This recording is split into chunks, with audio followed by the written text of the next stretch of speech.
this can't be real. It was almost like any fear that I ever had was like coming to reality.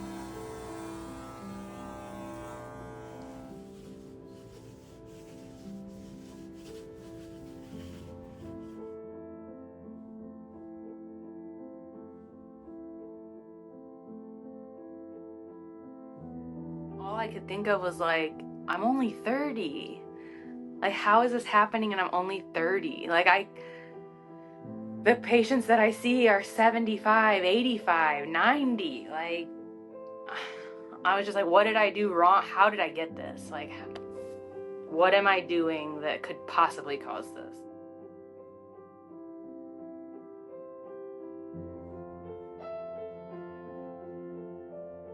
I just kind of looked back at my boyfriend and looked at the doctor and looked at my boyfriend and kind of like, are you hearing what I'm hearing? Like, this can't be right. Like, how? Like, I feel invincible. Like, I'm 30. I feel so healthy. Like, I'm an ER nurse. Like, life is so good. Like, I don't really have symptoms. Like, what are you talking about?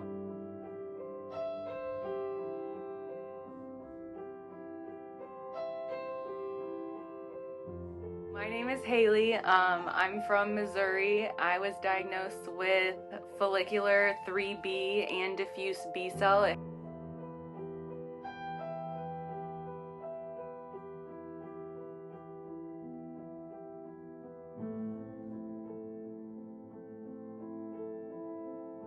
had transformed to diffuse B cell in October of 2024.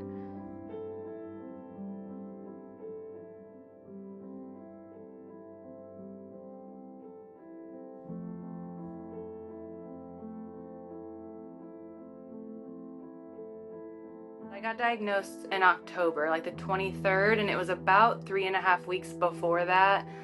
We were working on our flooring in the house, and so I kind of chalked it up. Like, I felt a lump or like a pressure on this side of my neck, almost like I kept telling my boyfriend, like, I feel like someone's pushing on my throat. I was like, it's not inside, it's not like a sore throat, it's not a lump in my throat, but it feels just like a pressure, literally like someone's just pushing on it. And I would like take my shirt off, and as soon as like my hands would go above my head, it felt like I would have to like gulp like that, like it was choking me. And if I was like in a certain position, like if I was like laying like this, it would be the same thing. So like deep down right here, like above my clavicle, it almost felt, it was so deep down that I was like, it doesn't feel like a lymph node. I was chalking it up to a pulled muscle or something because we were working on our flooring. So it was there for about 3 weeks. The pressure in my throat would kind of come and go, so I just kept writing it off. But then all of a sudden I woke up one morning and there was one right here, and it was like a golf ball. Like, it was not there. And then the next morning there was just a massive lump. So I was like, okay, it's not a pulled muscle. This is not normal. I was feeling normal. Like, besides for that, I wasn't sick. I wasn't having any pain anywhere. This is the only other symptom I had. I would kind of feel as I breathed out like a wheeze or something, but I called my primary and got in that day with a nurse practitioner, and they pushed on my throat to see if it was my thyroid and ordered blood work, ordered a chest x-ray, and then they called me at 5:30 that day and said, the x-ray shows widening of your mediastinum and we're concerned for a chest mass. So I work in the emergency room as a nurse, and so I just called up to work and said, I'm getting a CT. Like, how busy is it? I'm going to come up because I'm not going to bed tonight thinking that I have a chest mass.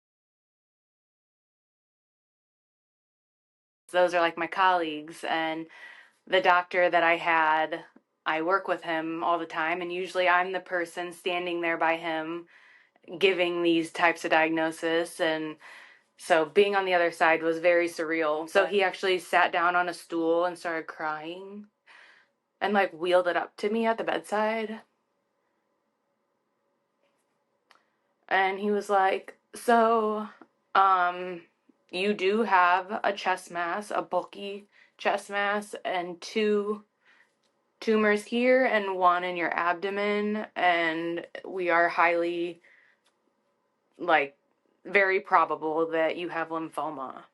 And I just kind of looked back at my boyfriend and looked at the doctor and looked at my boyfriend and kind of like, are you hearing what I'm hearing? Like, this can't be right. Like, how, like, I feel invincible. Like, I'm 30. I feel so healthy. Like, I'm an ER nurse. Like, life is so good. Like, I don't really have symptoms. Like, what are you talking about?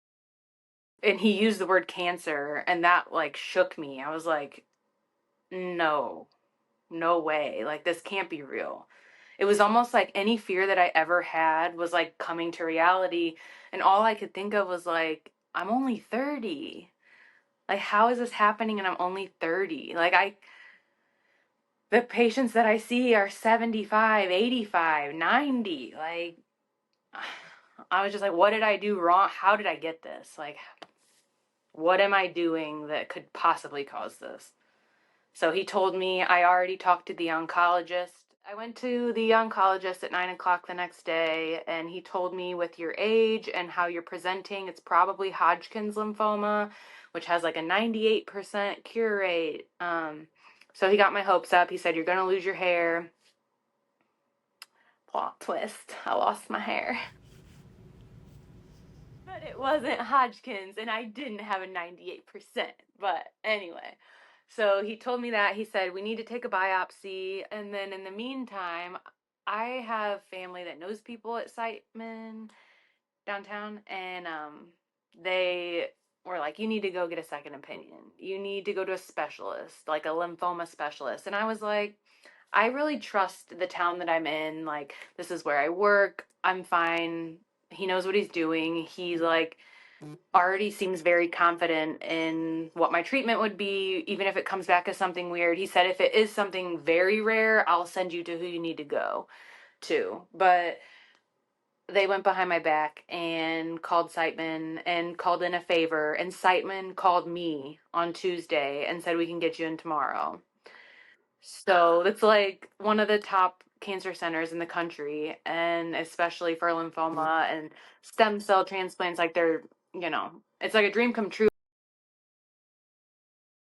I was like writing in my diary every day, all of the emotions. I haven't even looked at it since, and honestly, I haven't been doing the diary.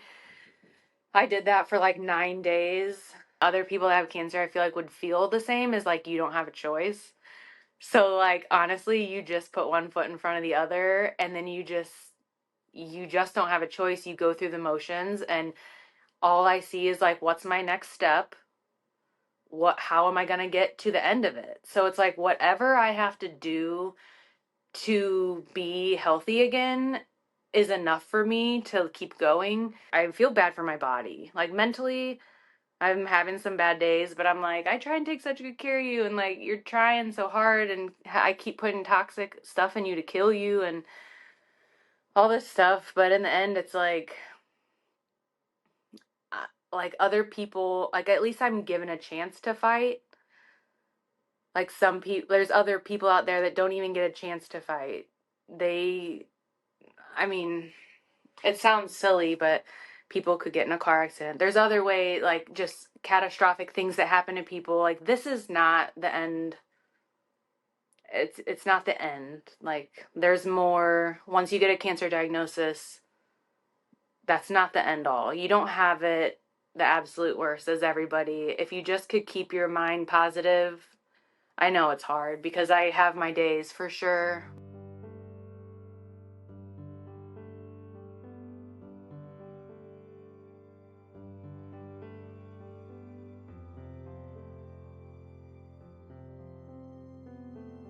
I mean, I feel like my biggest thing with cancer in general is that you're not alone. You feel so alone when you hear those words come out of their mouth, like, you have cancer. I just felt like no one could understand what I'm going through. My life is over. I'm never going to be the same. And it's not true. Every walk of life has to deal with something like this and can deal with it, and it just makes you so much stronger mentally, physically. There is a way to get through it. I would say keeping a positive mindset when you can.